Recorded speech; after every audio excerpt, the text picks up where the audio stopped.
Hello there, and welcome back to The Sleepy Scientist, your nightly escape into the quiet corners of the cosmos. I'm so glad you're here. Whether you're tucked into bed, resting on the couch, or staring up at the ceiling with a curious mind that refuses to clock out, you've found a gentle place to unwind. Tonight we'll be floating far beyond Earth into the coldest places the universe has to offer. And don't worry, you won't need mittens. Before we drift too far, I'd love to know where in the world you're listening from. What's the local time by you? Are you winding down after a long day, or easing gently into an afternoon nap? Drop a comment below and let me know. It's always amazing to see how many corners of this strange spinning planet we all come from. If this quiet journey into deep space helps you feel a little calmer, a little cozier, or just a bit more curious, I'd be incredibly grateful if you gave this video a like and considered subscribing to the channel. It helps keep these bedtime voyages going, and you might just find yourself nodding off in the rings of Saturn or the mists of a nebula before you know it. Now, I should warn you, I always try to strike a careful balance here. I hope the video isn't so interesting that it keeps you awake, but if it does, well, at least you'll wake up knowing more about quantum freezing and the temperature of empty space than most people you'll meet tomorrow. So, fluff your pillow, close your eyes if you'd like, and let's begin our slow drift toward the frozen edge of the universe, a place where heat is a memory, time moves gently, and atoms barely dare to shiver. And just before we embark, this video is for educational and relaxation purposes only. It is not medical advice, and I'm not a sleep doctor, just a sleepy scientist. Let's begin with something deceptively simple. What is cold? It feels like the kind of thing you just know without needing to define. Step outside on a January morning, or touch the metal seatbelt buckle after a night in the driveway, and your body will tell you exactly what cold is. But in science, we like to be precise. And in this case, cold isn't really a thing in itself. It's the absence of something else, namely heat. Heat comes from movement. Every object, no matter how solid or still it may seem, is made up of atoms and molecules that are always jiggling, vibrating, or bouncing around. The more they move, the more thermal energy they have, and when they move a lot, we call that hot. When they barely move at all, that's cold. If we could zoom in far enough to watch the molecules in your cup of tea or the air around your pillow, we'd see a chaotic dance of collisions and vibrations. These little particles don't ever sit entirely still, unless they reach a place called absolute zero. But that's a story for a colder chapter. For now, just imagine that cold is like a pause button, slowly being pressed on the microscopic jittering of everything around you. Now, how do we actually measure coldness? Or rather, how do we measure how little heat something has? Most of us are familiar with two scales, Celsius and Fahrenheit. In the Celsius system, water freezes at 0 degrees and boils at 100 degrees. That feels intuitive. Fahrenheit, mostly used in the United States, puts water's freezing point at 32 degrees and its boiling point at 212. Why those numbers? Blame a 17th century physicist named Daniel Fahrenheit, who had some rather unique ideas involving saltwater mixtures and body temperature. It's charming, if a bit chaotic. Then there's the Kelvin scale, the scientific heavyweight of temperature measurement. Named after Lord Kelvin, this scale starts at absolute zero, the theoretical point where all molecular motion ceases completely. 0 Kelvin is equal to minus 273.15 degrees Celsius, or minus 459.67 degrees Fahrenheit. It's not just cold, it's the lowest possible temperature in the universe. No jumping jacks or hot tea could help you there. Kelvin is particularly useful in physics because it removes the concept of negative temperatures. If temperature is just a measure of energy, it makes sense to have a scale that starts at 0 energy and only goes up.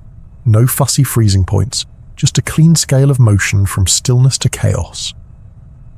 But let's return from space for a moment and talk about how humans feel cold. The perception of cold isn't just about the raw number on a thermometer, it's about how fast your body is losing heat.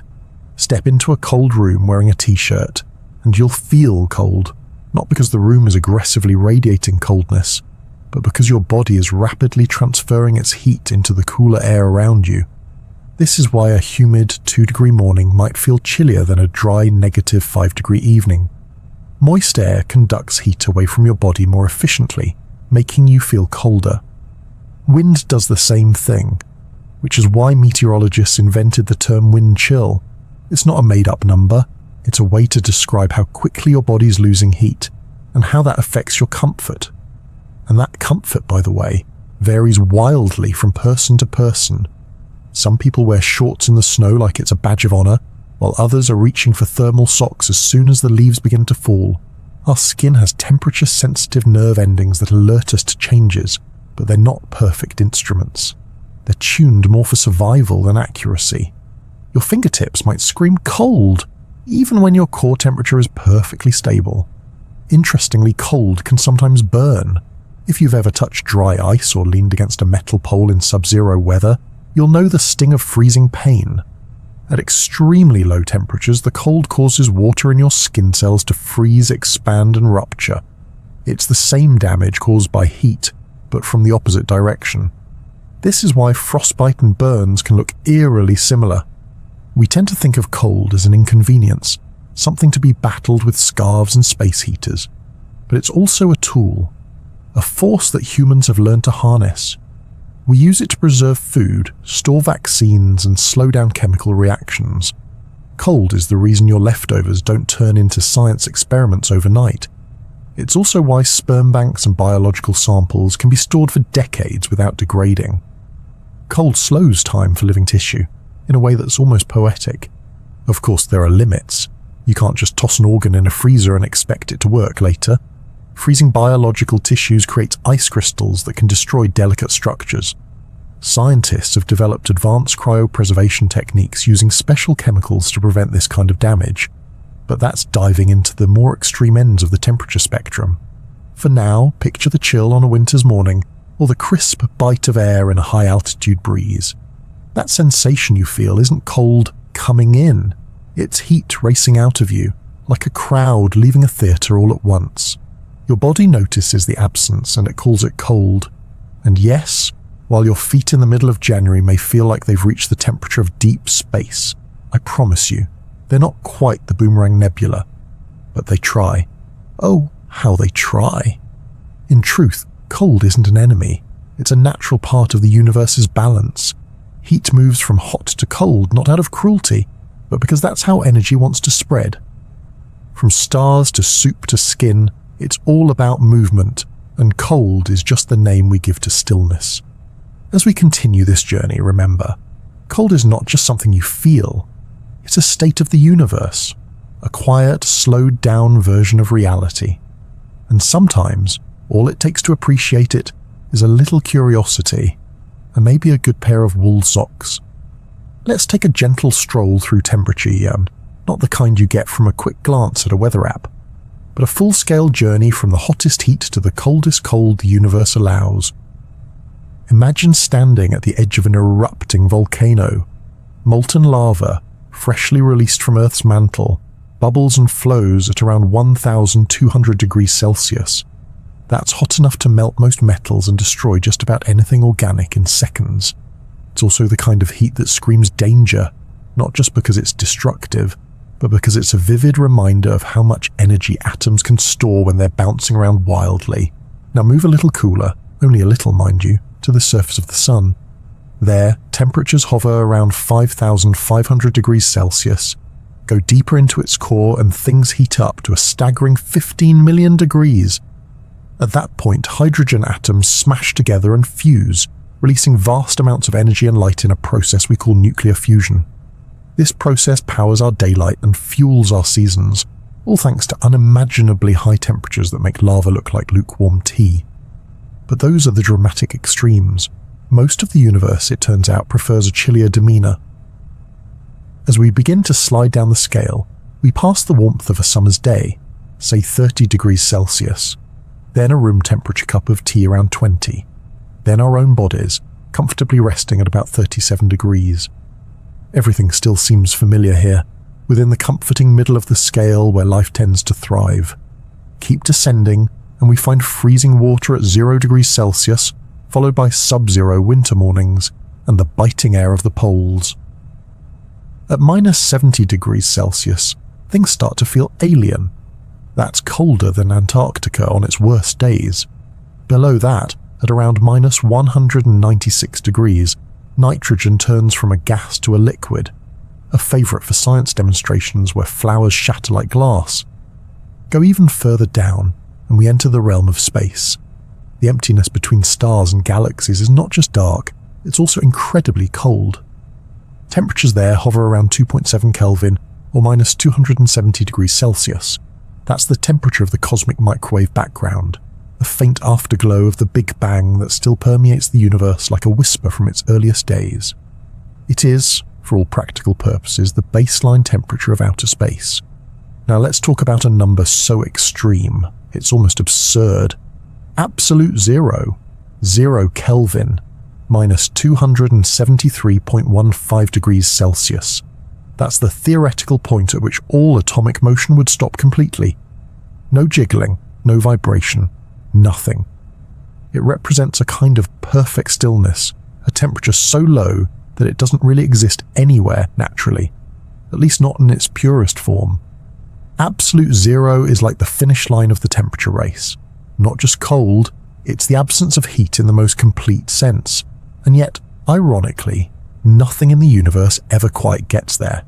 Why not? Well, it turns out nature is pretty stubborn. According to the third law of thermodynamics, as an object approaches absolute zero, the amount of energy you have to remove increases exponentially. Each fraction of a degree closer requires more effort than the last. It's like trying to scoop every single grain of sand off a beach using only a teaspoon. You get close, but there's always a little more to go. Physicists have thrown some clever tricks at the problem. In ultra-cold labs around the world, they've cooled atoms to within billionths of a degree above absolute zero. That's incredibly close. So close, in fact, that the atoms start behaving in totally bizarre ways, forming states of matter like Bose-Einstein condensates, where particles act as one unified entity instead of individuals. These experiments use techniques like laser cooling, where carefully tuned beams of light slow down atoms by pushing against their motion, and magnetic trapping, which holds those slowed atoms in place. It's a bit like building a molecular hammock and gently rocking atoms into a nap. But even with all this precision, absolute zero remains just out of reach. It's a boundary, not a destination. In the cosmic sense, this limit is reassuring. If anything could reach absolute zero, the implications would be strange. For one, entropy or disorder would drop to nothing, which violates a lot of what we understand about how time and energy work. A perfectly ordered system doesn't behave well with the universe's usual messiness. The cosmos, it seems, prefers a little noise in the system. One of the more delightful quirks of the Kelvin scale is how cleanly it handles this concept. Since Kelvin starts at zero and only goes up, it aligns beautifully with energy. No negative kelvins, no fuss about freezing points or boiling points shifting based on pressure. It's the scale that tells you exactly how much energy is hiding inside a substance. A gas at 300 Kelvin is simply more energetic than one at 100, and that's that. Back here on Earth, we still toggle between Celsius and Fahrenheit for everyday life. Celsius has that pleasant symmetry of freezing at 0 and boiling at 100, which makes it intuitive. Fahrenheit, though, clings on in some parts of the world with its quirky 0 at saltwater freezing and body temp around 100 logic. It's like the quirky cousin of the temperature family, confusing but kind of endearing once you get used to it. And yet, no matter which scale you use, the sheer range of temperatures in the universe is staggering. From the searing infernos of stars to the frozen silence of interstellar space, the thermometer of the cosmos spans more than 15 million degrees from top to bottom. And nestled somewhere in that scale is you, listening in a room likely hovering around 290 Kelvin, give or take. A narrow comfort band in the grand scheme of things. Cold in all its quiet majesty is not just a temperature. It's a glimpse into how energy behaves when it begins to fade. A reminder that even the absence of heat carries meaning. From the sun's fusion to the background hum of the Big Bang, it's all part of a spectrum. And as you rest in your own warm corner of the universe, it's oddly comforting to know that even the coldest voids follow the same rules, just on a different setting. Absolute zero may be impossible to reach, but the journey toward it has taught us more about atoms, time, and the nature of energy than perhaps any other scientific pursuit. It's a horizon we chase, not because we expect to arrive, but because what we find along the way is quietly extraordinary. If you were to drift quietly through the southern skies somewhere in the direction of the Centaurus constellation, you'd eventually find yourself 5,000 light-years from home. Out there, beyond the reach of our solar system's warmth, hidden among the stars lies an extraordinary little patch of cosmic oddity known as the Boomerang Nebula. Now, nebulae are often places of drama. Some are birthplaces for stars, swirling clouds of gas and dust where gravity pulls together the ingredients for future suns. Others are cemeteries of the cosmos, remnants of stars that have lived long, burned bright, and finally let go. The Boomerang Nebula falls into the latter category. It's a planetary nebula, which, despite the name, has absolutely nothing to do with planets. Instead, it's the result of a dying star gently, or sometimes not so gently, expelling its outer layers into space. What makes this particular nebula so special, so uniquely chill in fact, is its temperature. Measured at just 1 Kelvin, that's minus 272.15 degrees Celsius. That's colder than the background temperature of space itself. And yes, that's just as strange as it sounds. Space is already about as cold as things naturally get, sitting at a frigid 2.7 Kelvin thanks to the lingering microwave radiation left over from the Big Bang. So how on Earth, or rather how in the universe, can anything get colder than that? To understand this frozen miracle, we have to look at how the Boomerang Nebula formed. The central star, now in its twilight years, began puffing out its outer layers in a rapid and spectacular fashion. The gas is streaming away at over 500,000 kilometers per hour. That's not just fast, it's staggeringly fast, like watching an elderly tea kettle explode into a hurricane. This gas, moving outward at breakneck speeds, expands incredibly quickly into the near vacuum of space. And when gases expand without any source of external heat, they cool down, rapidly. It's the same basic principle behind how your air conditioner works, or why compressed air feels cold when sprayed from a can. As the gas spreads out, its energy is dispersed over a greater volume, and the temperature drops. But the Boomerang Nebula takes this to a cosmic extreme.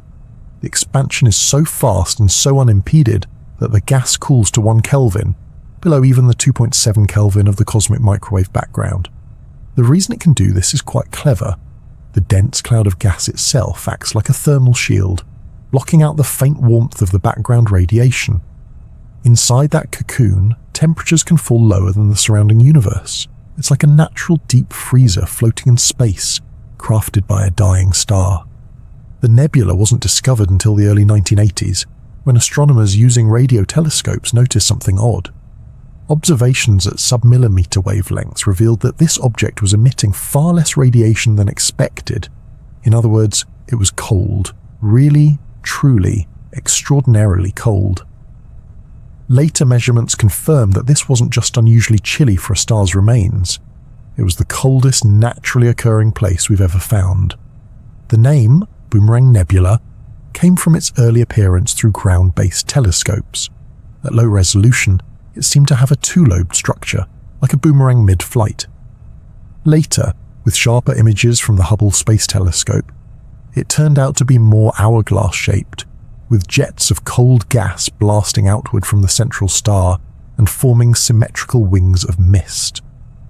A cosmic butterfly, if you prefer a more poetic image, albeit one made of pure frost. What's even more fascinating is that this entire frigid display is temporary. As the gas continues to expand and thin out, the chill will eventually fade. Light from nearby stars or even the ambient microwave background will begin to seep in. The gas will warm ever so slightly, and the Boomerang Nebula will rise back to the common cosmic chill of 2.7 Kelvin. For now, though, it remains a fleeting oasis of utter cold. It's a beautiful paradox. A dying star creating something so quiet and cold that it defies expectation. Stars are supposed to burn, to radiate, to flood the cosmos with energy. Yet here we find one, not in a blaze of glory, but in an exhalation of frost. It reminds us that space is full of surprises, and that endings in the cosmos are often as elegant as beginnings. You might wonder what it would feel like to stand inside the Boomerang Nebula. Assuming you could somehow survive the complete lack of atmosphere, the intense radiation, and the disintegration of your molecules at an atomic level, it would be, well, silent, motionless. Not in the peaceful way we think of a quiet night, but in the eerie, suspended way that comes when heat and motion have nearly vanished. It would be the closest you could come to standing inside a whisper. There's something deeply poetic about the fact that the coldest place in nature isn't some black dead corner of the universe. It's a star's final breath, a farewell made not in fire but in frost. It doesn't rage or roar. It sighs, and that sigh freezes into a magnificent shroud of mist and silence. Astronomers continue to study the Boomerang Nebula, trying to unravel more of its secrets. Observing it helps scientists understand the physics of gas expansion, stellar evolution, and even how molecules behave in ultra-cold conditions. It's not just an oddity, it's a laboratory, a naturally occurring experiment unfolding in the vast stillness of space. In a universe that often shouts, the Boomerang Nebula whispers. It drifts quietly, shedding its layers, painting the sky with invisible ice. And for a brief time, in a place 5,000 light-years away, cold triumphs completely overheat. A rare, fleeting glimpse of the universe at its stillest. Long before galaxies spun themselves into graceful spirals and stars began to twinkle their steady light, the universe was a hot, dense, chaotic soup. Everything we now see, planets, gas clouds, humming microwave ovens, was once packed together in a blinding, seething fog of energy and particles. There was no darkness, no cool air, and certainly no silence. Just an expanding blaze of raw existence. But time, as it often does, changed things. Around 380,000 years after the Big Bang, a blink in cosmic terms, the universe had cooled enough for atoms to form. Electrons finally settled into orbits around protons, creating neutral hydrogen atoms. This relatively minor event had a major consequence. The universe became transparent. For the first time, light could travel freely without bouncing endlessly off free particles, like a cosmic pinball machine. And that light is still traveling. We call it the cosmic microwave background, or CMB for short. It's the oldest light in the universe, a faint afterglow from a time when everything was still young and unformed. It's not bright, it doesn't flicker or sparkle, and you can't see it with your eyes. But it's everywhere, all around you, all the time, quietly humming through the air. The temperature of the CMB is an extraordinarily chilly 2.725 Kelvin. Just a hair above absolute zero. That's about minus 270 degrees Celsius. In terms of energy, it's barely there. But because it fills all of space, it's significant. It represents the minimum natural temperature of the universe. You can't go outside and find a cosmic location any colder than that without some very specific and unusual conditions, like in the Boomerang Nebula. The background radiation sets a kind of universal floor for temperature, the base hum of warmth that the cosmos has not yet managed to shake. Now calling it microwave might make you think of kitchen appliances and reheated leftovers, but the term refers to the wavelength of the radiation. After over 13 billion years of cosmic expansion, this ancient light has stretched dramatically, moving from the fiery visible spectrum all the way down to the long low-energy microwaves. If the universe hadn't expanded, this relic light would still be blazing in ultraviolet or X-rays. Instead, it has cooled right along with space itself. In the early 1960s, two radio engineers named Arno Penzias and Robert Wilson were working at Bell Labs in New Jersey on satellite communication. They kept encountering a mysterious static, an unexplained noise in their equipment. No matter what direction they pointed the antenna, the noise persisted. They tried everything to eliminate the interference, even clearing out a pair of nesting pigeons and more delicately what the pigeons left behind. But the static remained. What they had accidentally discovered was the cosmic microwave background. It wasn't noise from Earth. It was the sound of the universe's infancy, stretched across the sky and reaching into their antenna. For their serendipitous find, they were awarded the Nobel Prize in Physics in 1978.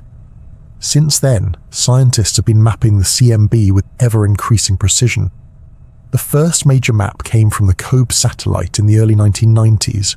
It revealed that the background wasn't completely uniform. There were tiny fluctuations or anisotropies in temperature, no larger than 1 part in 100,000. These subtle variations were crucial as they seeded the formation of galaxies, clusters, and everything else that eventually turned into, well, us. Later missions like WMAP and Planck gave us incredibly detailed portraits of the CMB. These maps show a sky filled with faint blotches of warmer and cooler regions, not by much, just slight ripples, like the texture on a fine sheet of silk. But within those ripples lies a record of the universe's earlier structure. By studying them, scientists can determine the age, shape, and even the destiny of the universe. It's like reading the baby photos of all of existence. The background radiation is so consistent, so omnipresent, that even old analog televisions used to pick up a tiny fraction of it as static. If you ever remember watching a fuzzy channel and seeing that grainy snow, a small percentage of that flicker was actually the universe's own broadcast, older than galaxies, quieter than shadows. Interestingly, because this radiation fills space so evenly, it acts as a kind of cosmic thermometer. If you find yourself floating in intergalactic space, far from any stars or galaxies, the coldest you'll get, without some exotic shielding, is that same 2.725 Kelvin. It's a limit imposed by the past. The light from 13 billion years ago still has a say in how cold the present can be. You can't block it easily either. The CMB isn't just coming from one direction, it's coming from all directions. It doesn't beam toward you like sunlight. It envelops you. It is the light of the universe, frozen in time, stretched and softened, but never quite extinguished. What's truly beautiful is that this light carries information about everything it has ever touched. Scientists can measure the polarization, spectrum and directionality of the CMB to uncover hints about inflation, the incredibly rapid expansion of the universe just moments after the Big Bang. They can even search for the faint fingerprints of gravitational waves, the tremors of space-time itself. And yet, for all its cosmic importance, the CMB is gentle. It hums without urgency, glows without flame, and surrounds us like a memory. It's the universe's way of saying, I've been here a while. There's comfort in that. No matter how vast or chaotic things become, there is this soft, steady light behind it all. A cosmic nightlight that has never turned off. It also serves as a reminder of how deeply connected everything is. You, listening right now, are literally bathed in the light of the early universe. The atoms in your body, the signals reaching your ears, the warmth in your blanket. All of it exists against a backdrop of ancient glow. It's not romanticized poetry, it's physics. The cosmic microwave background may not dazzle the eye or stir the senses like a galaxy or a nebula, but its stillness is profound. It is the canvas upon which the rest of the cosmos was painted. A gentle echo from the dawn of time, still whispering across the void, asking us to listen, not with our ears, but with instruments, equations, and curiosity. It's easy to overlook something so subtle, but sometimes it's the quietest things that carry the deepest stories. Out between the stars, far from the warmth of any sun or the glow of any galaxy's core, there lies a strange kind of stillness. Not a peaceful stillness like a sleeping cat, but the vast, sprawling kind, an emptiness that stretches for light years at a time. This is interstellar space, cold, dark, and almost completely devoid of matter. And yet, in its quietest corners, some of the universe's most astonishing transformations are quietly unfolding. If you could float through this emptiness without a spaceship or a woolly jumper, and let's imagine for a moment that your atoms somehow cooperate, you'd find the temperature holding steady at around 3 Kelvin. That's just a whisper above absolute zero. The cosmic microwave background radiation we talked about earlier sets that baseline. It gently warms the universe like a faint memory of the Big Bang, ensuring that even the most desolate voids never quite reach true stillness. Now 3. Kelvin might sound bone-chilling, and it is, but what's more remarkable is just how little there is in these spaces to feel cold in the first place. Interstellar space isn't truly empty, but it's close. A single cubic centimetre might contain 1 or 2 atoms.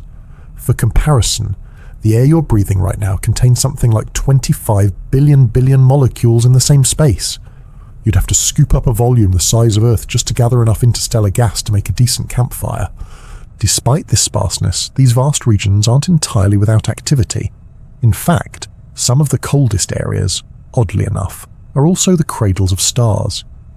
These are cold molecular clouds, immense, shadowy regions where temperatures can fall as low as 10 Kelvin and where new suns are quietly gestating. These clouds are made mostly of molecular hydrogen, with traces of helium, carbon monoxide, ammonia, and other more complex molecules.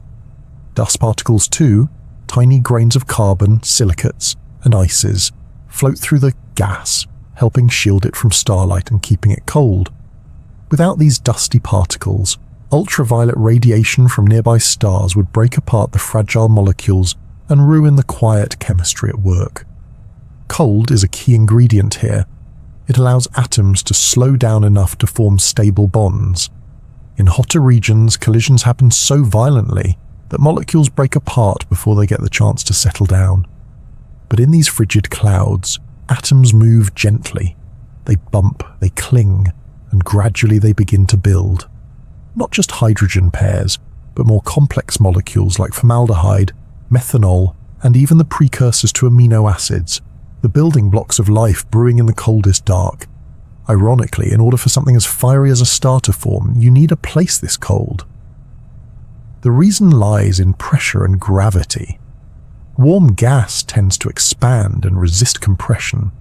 Cold gas, on the other hand, is more cooperative. It contracts more easily under the pull of gravity. When a dense pocket of gas and dust inside a molecular cloud gathers enough mass, it begins to collapse inward, slowly heating up as it does. Over time, that collapse becomes a star, hot, bright, and full of energy. But its birth is only possible because of the cold that came before.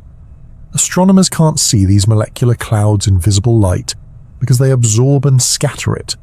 Instead, we detect them using radio telescopes and infrared instruments. They often show up as dark blotches against a backdrop of stars like smudges on a cosmic window pane. Some of the most famous are in the Orion Molecular Cloud Complex, a region not too far from the familiar belt of Orion. It's one of the most active nearby nurseries of new stars, filled with dense cores waiting for gravity to tip the balance. And these clouds aren't small. Some stretch for hundreds of light years. The cold isn't a temporary weather front, it's a long-standing condition, lasting millions of years. During that time, chemistry proceeds at a glacial pace. Atoms slowly find their partners, dust collects ice mantles, photons from distant stars bounce off particles and scatter into oblivion. It's not dramatic, it's slow, quiet work. But it lays the groundwork for solar systems, comets, planets, and maybe, just maybe, life. One of the more delightful puzzles is how fragile molecules survive in such a hostile environment. After all, space is filled with high-energy radiation, shock waves from supernovae, and the occasional rogue cosmic ray. But the same dust that helps keep the clouds cold also acts like a shield. It absorbs damaging photons and gives molecules a bit of privacy to go about their business. The result is a surprisingly rich and diverse chemistry, happening in places where the sun never shines. In some of the colder, denser cores of these clouds, temperatures fall even lower.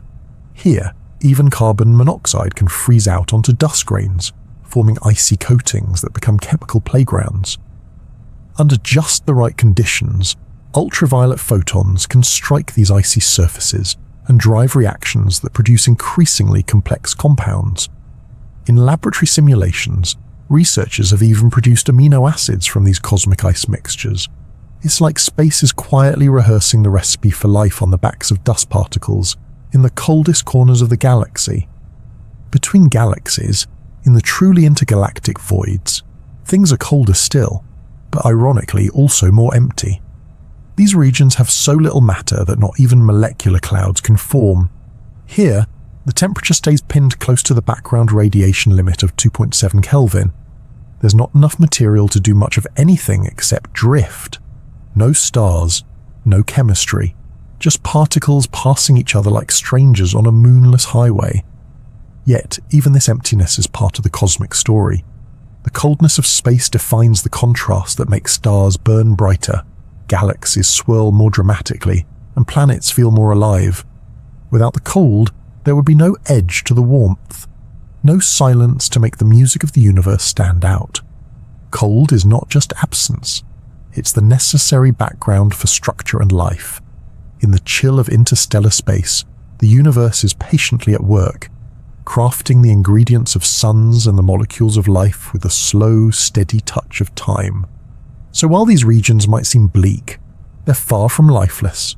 They're pregnant with potential, quietly assembling the future out of hydrogen, gravity, and silence. In a strange way, the coldest places in the universe are also its most hopeful. They are where everything begins. While the coldest places in the cosmos may float quietly through the vacuum of space, some of the most astonishingly frigid environments are created right here on Earth. Tucked away inside laboratories filled with blinking lights, humming coils, and minds determined to do the impossible. Getting close to absolute zero, 0 Kelvin or minus 273.15 degrees Celsius, is no simple task. You can't just buy a better freezer. At that level of cold, ordinary concepts start to fall apart. Atoms move so slowly that they begin to blur into the world of quantum mechanics, where they behave more like waves than particles. To achieve this surreal state, scientists have developed incredibly clever tools. Tools that cool things not by subtraction, but by control. One of the most elegant methods is called laser cooling. Now, lasers might seem like an odd choice for chilling things down. After all, when most people think of lasers, they think of cutting metal, playing with cats, or pretending to be a Jedi. But in the right context, a laser can slow atoms down so effectively that they come almost to a stop. The principle is fairly straightforward, even if the math is less so. Imagine you have an atom moving in one direction. If you shine a beam of light, specifically tuned to a frequency the atom likes to absorb, in the opposite direction the atom absorbs a photon, which gives it a little push backwards. Do this many times from many directions, and the atom slows down. The less it moves, the less kinetic energy it has, and less kinetic energy means less heat. Using this method, scientists can reduce temperatures of atomic gases to microkelvins, millionths of a degree above absolute zero. And if they combine laser cooling with another trick called magnetic trapping, they can go even further. Magnetic trapping works by using carefully arranged magnetic fields to hold ultra-cold atoms in place, like invisible tweezers. Once the atoms are gently slowed by laser cooling, they're shepherded into this trap where the temperature can be fine-tuned using evaporative cooling. Yes, evaporative cooling, just like sweat on your skin. By allowing the hottest atoms to escape and trapping the rest, the average temperature of the group drops even further. These methods, used in tandem, allow scientists to reach temperatures unimaginably cold, nanokelvins, or billionths of a degree above 0 Kelvin. It's not quite the bottom of the scale, but it's astonishingly close. And it's in this environment that something very weird happens. Enter the Bose-Einstein condensate. Predicted by Satyendranath Bose and Albert Einstein in the 1920s, this state of matter wasn't actually created until 1995. It's what happens when a bunch of atoms are cooled so close to absolute zero that they stop behaving like individuals and start acting as one. Picture this. You have a group of atoms, each with its own little identity, dancing around and doing its own thing. But as the temperature drops, their individual quantum states begin to overlap. Eventually they become indistinguishable, one collective wave of matter. Instead of many particles, you get one giant particle. It's like a marching band so perfectly in sync that every footstep, every breath, every note is unified. These condensates are fragile, beautiful, and deeply strange. They don't behave like solids, liquids, or gases. They're their own category. a window into the quantum realm where the rules of our everyday world break down. You can't see a Bose-Einstein condensate with your eyes, but under the right instruments, scientists can track its delicate behavior. They've seen waves ripple through them like sound in water, watch them tunnel through barriers, and even spin in tiny quantum vortices. Creating a Bose-Einstein condensate isn't just a scientific trick, it's a triumph of precision. Laboratories around the world have built specialized setups to make this happen. One of the first was at the University of Colorado Boulder, where Eric Cornell and Carl Wieman shared the Nobel Prize in 2001 for their success in creating the very first condensate from rubidium atoms. Since then, places like the Massachusetts Institute of Technology, Stanford, and institutions in Europe and Asia have all pushed the boundary further. These labs are home to the coldest spots on Earth, miniature voids where temperature is so low, it's hard to even call it temperature in the traditional sense. Some of these experiments have reached temperatures less than 1/1000th of a Kelvin above absolute zero. Interestingly, even space agencies have joined the chill. NASA launched a cold atom laboratory aboard the International Space Station in 2018. Without the interference of gravity, the atoms can be trapped and cooled for longer periods, giving researchers more time to observe their behavior. It's a freezer floating in orbit, dedicated entirely to exploring the physics of ultra-cold atoms. Back on the ground, cryogenic research doesn't just live in theoretical physics. Superconductors, materials that conduct electricity with zero resistance, require extreme cold to function. This is the same principle that powers MRI machines, particle accelerators, and quantum computers. In each case, lowering the temperature reveals behaviors that are otherwise hidden. Cold, it turns out, is a kind of magnifying glass for the laws of nature, and of course, we shouldn't forget the more down-to-earth uses of cryogenics.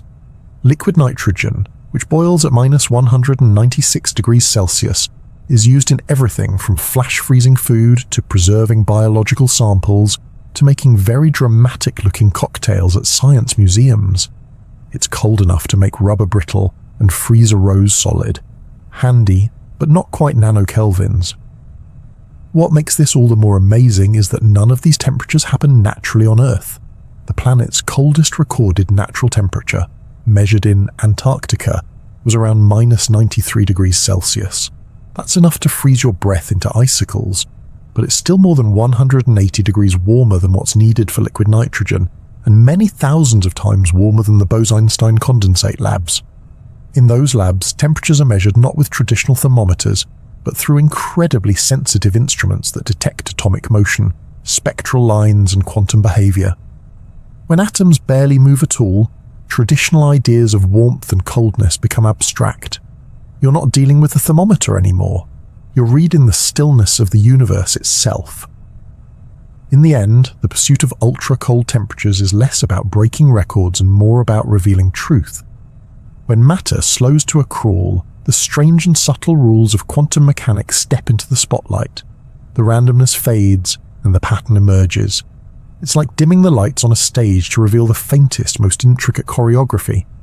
So while the stars may burn bright and the universe may swirl with energy, some of its deepest mysteries are revealed only in the quiet chill of the coldest labs on Earth. It's there, in the near-perfect stillness that matter whispers its secrets, slowly, precisely, and colder than you could ever imagine. As the temperature drops and matter cools, something peculiar starts to happen. It's as though the universe, in its frostiest corners, begins to peel back its everyday mask and reveal its stranger, subtler self. At high temperatures, everything feels familiar. Atoms vibrate, molecules collide, and energy flows predictably. But approach absolute zero, and the stage belongs to quantum mechanics. The rules change. The usual script of physics starts to stutter, and a new, more mysterious performance begins. To understand how weird things can get, let's start with the basics. At room temperature, atoms are energetic little dancers, jiggling and bouncing and whizzing around with thermal enthusiasm. Even in a solid object, atoms don't sit perfectly still. They vibrate in place like restless toddlers. But as temperature drops, their movement slows. By the time you're down to a few kelvins, atomic motion has all but ceased. It's not just cold, it's quiet. And in that quiet, quantum behavior steps out of the shadows. One of the most dramatic examples of this quantum weirdness is a phenomenon called superfluidity. This occurs in liquid helium when it's cooled below about 2.17 Kelvin. At that temperature, helium undergoes a phase transition, not just into a colder version of itself, but into a completely different kind of substance. Superfluid helium does not behave like any liquid you've ever encountered. It flows without friction, not less friction, no friction. If you set it swirling in a container, it will keep spinning forever. Not for a long time, forever. There's no internal resistance to slow it down. It's like a liquid with zero memory of motion, no viscosity, no drag. Even weirder, superfluid helium can climb the walls of its container, quite literally. If you pour it into a beaker, it will slowly creep up the sides and spill over, defying gravity like it's been possessed by some mischievous spirit of physics. It's not climbing because of heat or pressure, it's climbing because the laws of quantum mechanics allow it to. The atoms in the superfluid are so perfectly coordinated that they act like a single wave, flowing as one continuous coherent entity. There are no individual sloshing parts, just a united quantum whole. Helium is the only element that remains liquid at atmospheric pressure down to absolute zero. It refuses to freeze unless you apply pressure, which is unusual behavior in the world of matter. That makes it the perfect playground for exploring these surreal properties, and scientists have spent decades plumbing its depths, often discovering more questions than answers. Another chillingly strange behavior near absolute zero is superconductivity. It shares a family resemblance to superfluidity, but applies to electrons instead of atoms. Normally, when electricity flows through a wire, the electrons bump into atoms and lose energy as heat. That's why your phone gets warm or your toaster glows.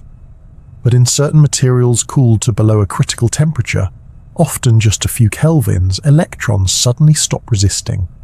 They form pairs known as Cooper pairs and begin to move through the material without scattering. No collisions, no resistance, just perfect lossless flow.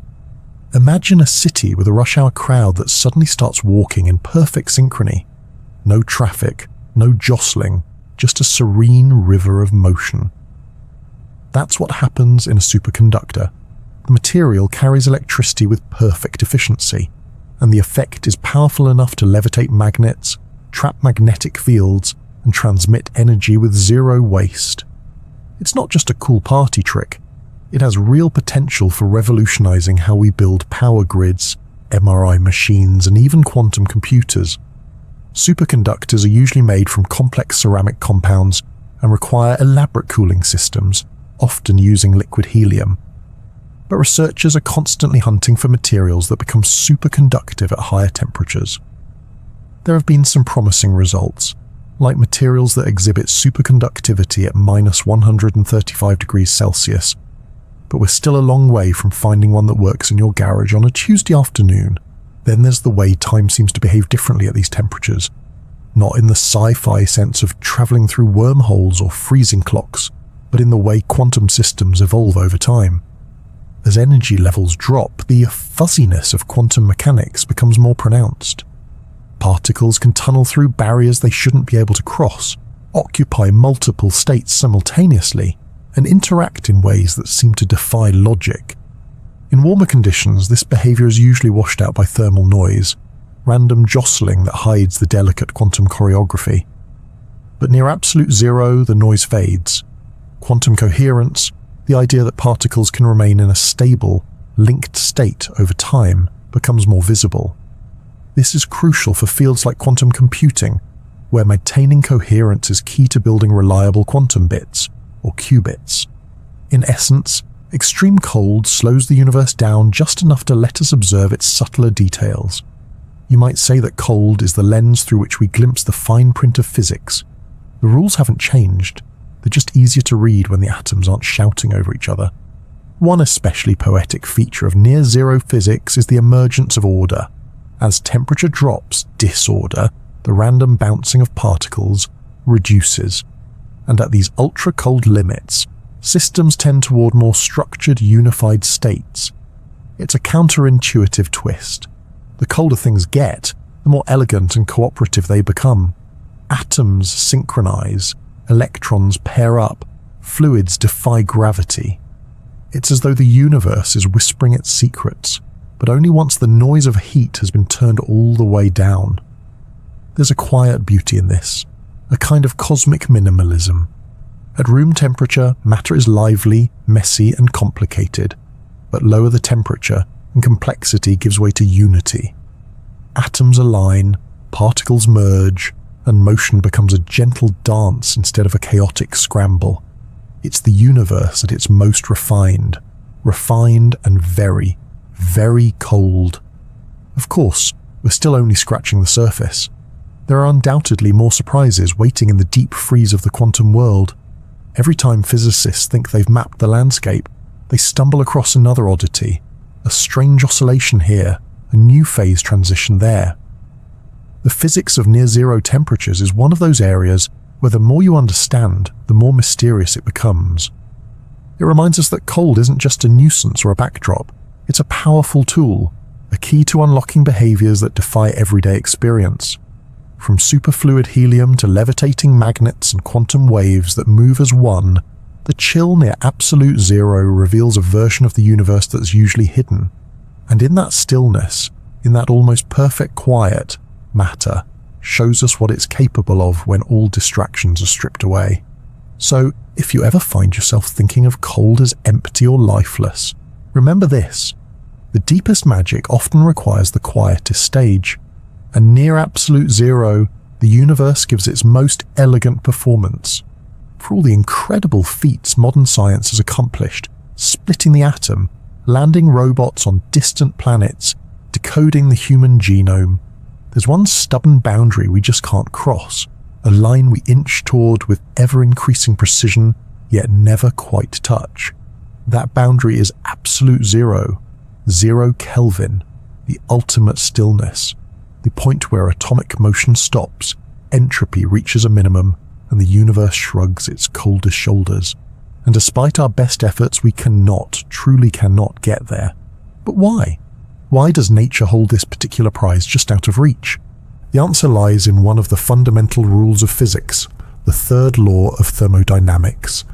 It may not get the spotlight like the first or second laws, but it quietly governs the deep, chilly end of the temperature pool.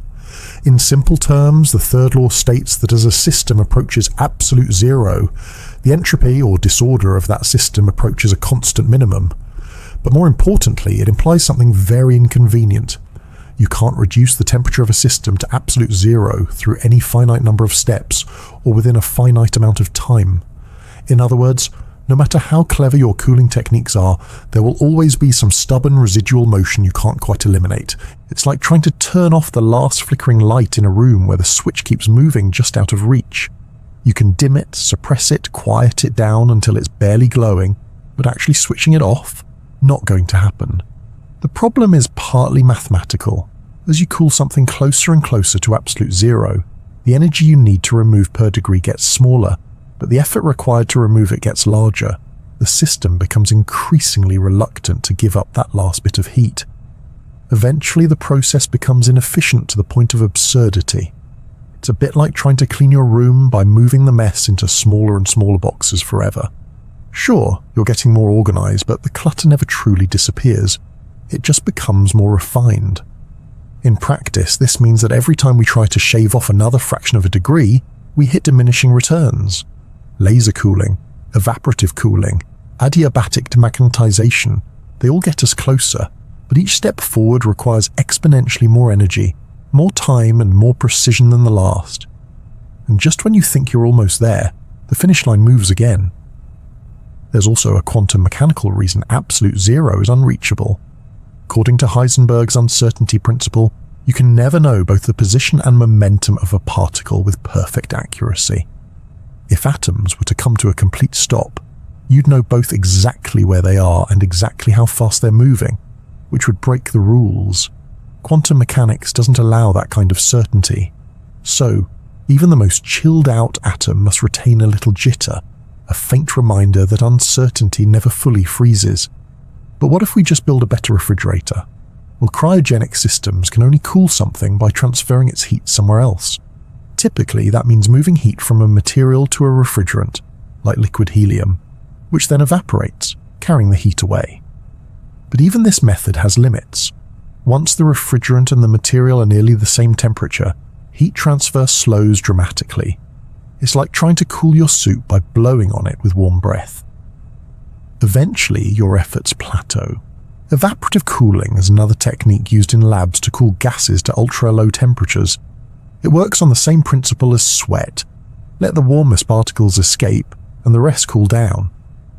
But again, this works best in the early stages. The colder you get, the fewer high-energy particles remain, and the whole system becomes sluggish. And then there's adiabatic demagnetization. This process involves aligning the magnetic moments of particles using a strong magnetic field, which reduces their entropy. Then the magnetic field is reduced while the system is thermally isolated. This causes the system to cool, because the particles stay in a low entropy state. It's a brilliant method, but again, not perfect. Eventually the system hits a floor it can't push through. Think of it like trying to freeze a lake by standing over it with a single ice cube and a great deal of determination. You might make a dent in the temperature, but the laws of thermodynamics are unfortunately unimpressed by enthusiasm. Despite all this, scientists have come impressively close. Laboratories have chilled atoms to within a few billionths of a Kelvin above absolute zero. That's nanokelvins. At those temperatures, atomic motion slows to a crawl. Entire systems of atoms start to act like single unified entities. It's the birthplace of exotic states of matter like Bose-Einstein condensates, where particles merge into one quantum wave. Truly spectacular, but still not zero. Why does this matter, aside from being a fun intellectual puzzle? Because these extreme temperatures help us understand the foundations of reality. Near absolute zero, matter behaves in ways that are otherwise hidden. The thermal noise of everyday temperatures masks the delicate subtleties of quantum behavior. But when the heat is gone, when motion slows and entropy drops, we get a clearer look at how particles interact, how forces behave, and what matter is capable of when it has nowhere left to hide. We also gain powerful tools. Superconductivity, quantum computing, and even advances in materials science all depend on ultra-cold environments. The closer we get to absolute zero, the more refined our instruments become. These temperatures reveal the whispers of the universe, the tiny shifts and fluctuations that tell stories hotter systems never can. But even with these insights, absolute zero itself remains a boundary. It's not a goal to be conquered, but a horizon to approach. Like the speed of light, it marks a fundamental limit built into the fabric of reality. It doesn't matter how many decimals we add to our cooling achievements, we'll never quite erase the last flicker of motion. And in a way, that's oddly comforting. The universe doesn't deal in absolutes. Even its coldest places carry a hint of restlessness, a reminder that motion, uncertainty, and imperfection are not just unavoidable, they're essential. So the next time you hear someone talking about temperatures near absolute zero, remember that they're flirting with the edge of the possible. They're pressing their ear to the wall between known and unknown, listening for the faintest vibrations. And while they may never hear perfect silence, what they do hear tells them more than noise ever could. In the end, chasing absolute zero is a bit like chasing a mirage. You never arrive, but the journey itself is where the magic happens. And somewhere along the way, while moving the metaphorical mess into ever smaller boxes, you start to understand not just how cold the universe can be, but how beautifully strange it becomes when everything slows down. Deep space is cold, not your average winter in Siberia cold, but a kind of relentless, unblinking -250 degrees Celsius kind of cold. It's not just the absence of warmth, it's the absence of anything to hold it. There's no air to carry heat, no wind to chill your cheeks, and no cozy blanket of atmosphere to trap warmth.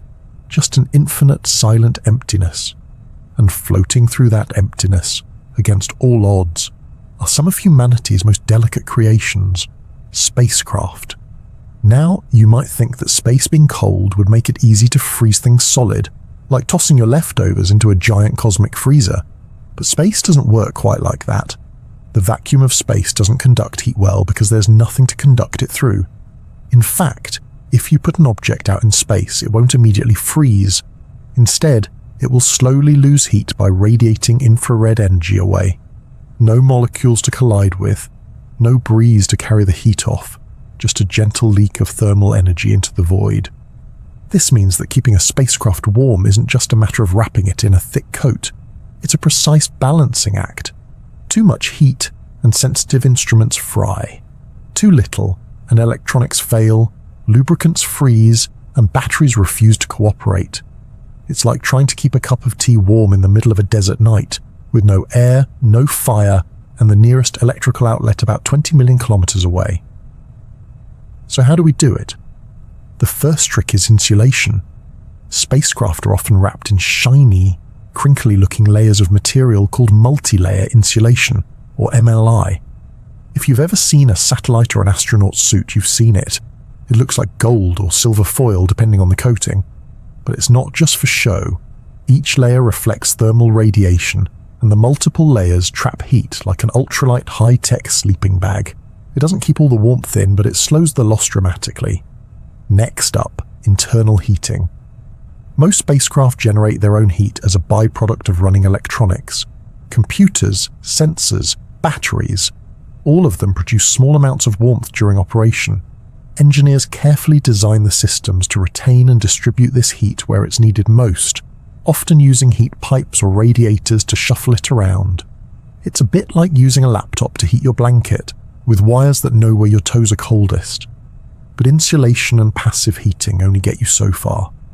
For missions that venture into the darker reaches of the solar system, beyond the sun's warm embrace, spacecraft need a more robust heat source.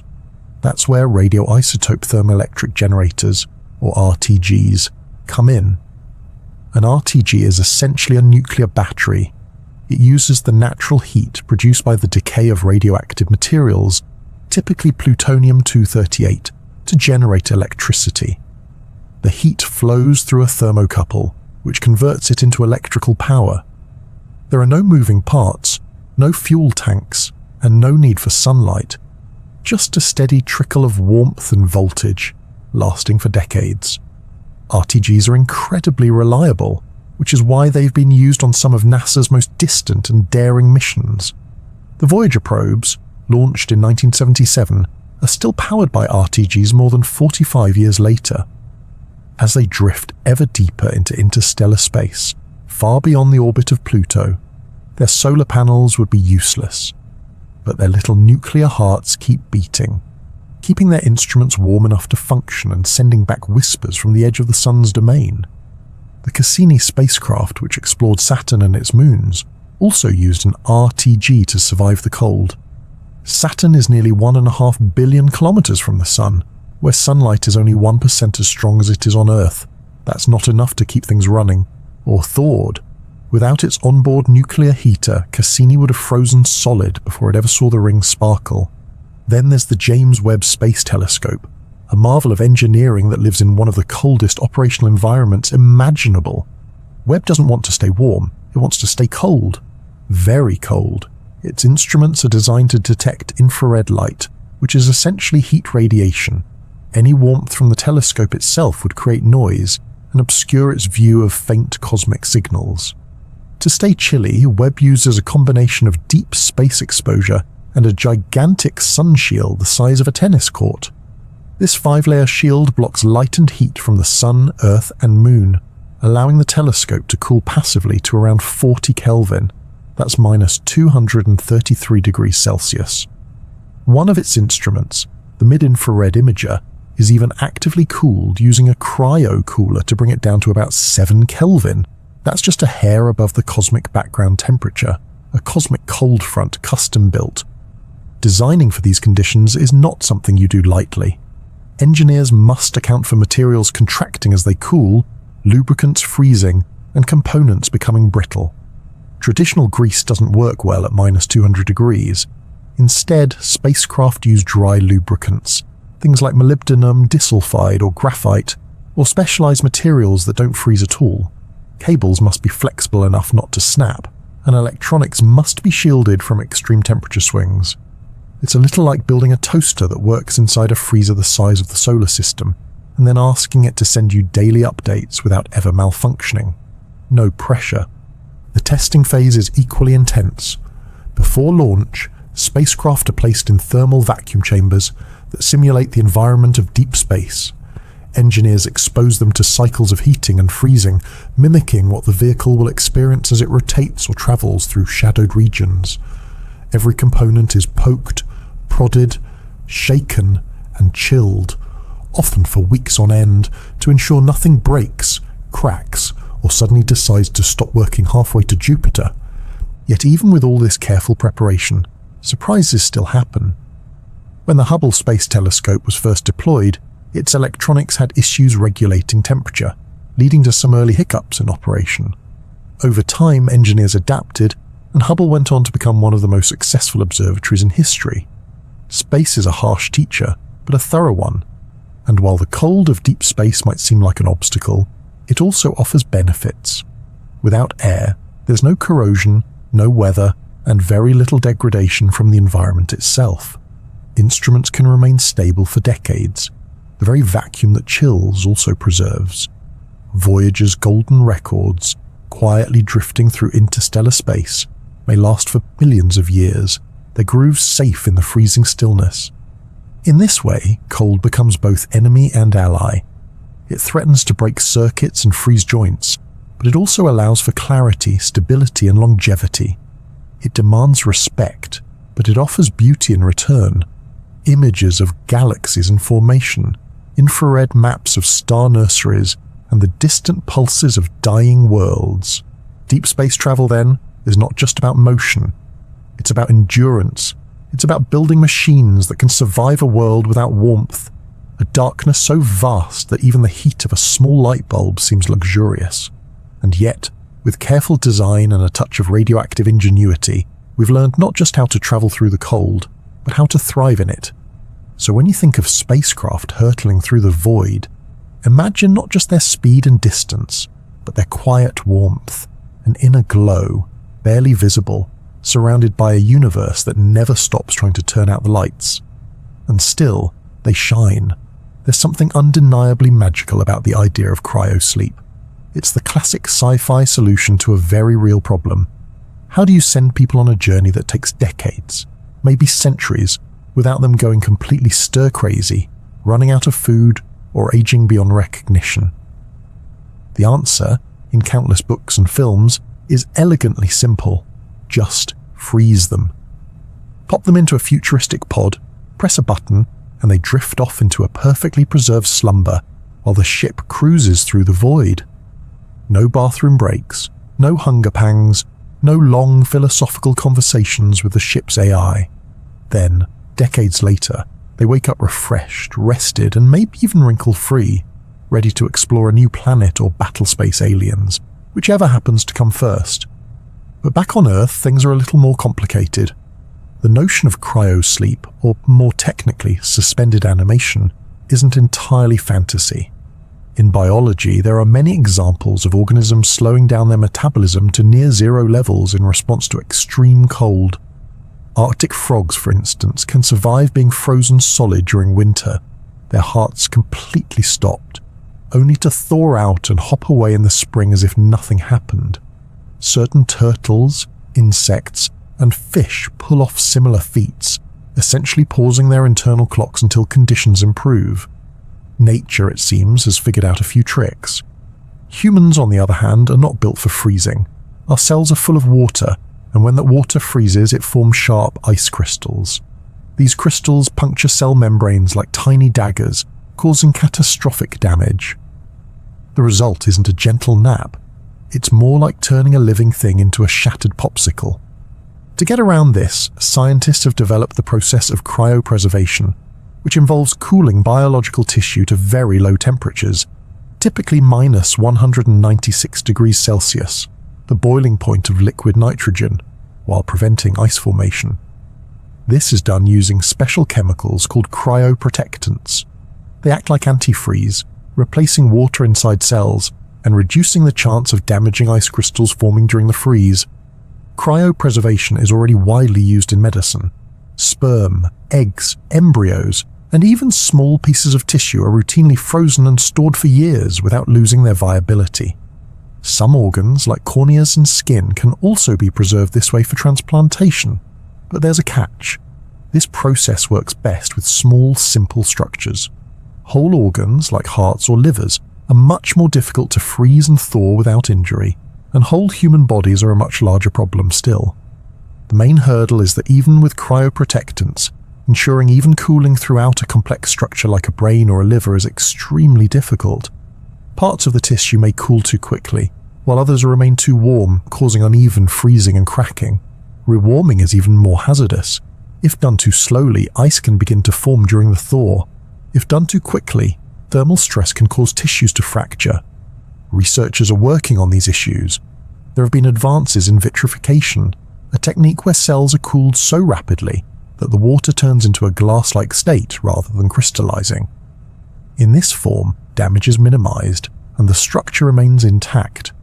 But getting that to work across an entire human body is a challenge of immense proportions. That hasn't stopped some people from signing up anyway. Companies like Alcor and the Cryonics Institute offer full body preservation, or just brain preservation, if you're feeling particularly minimalist.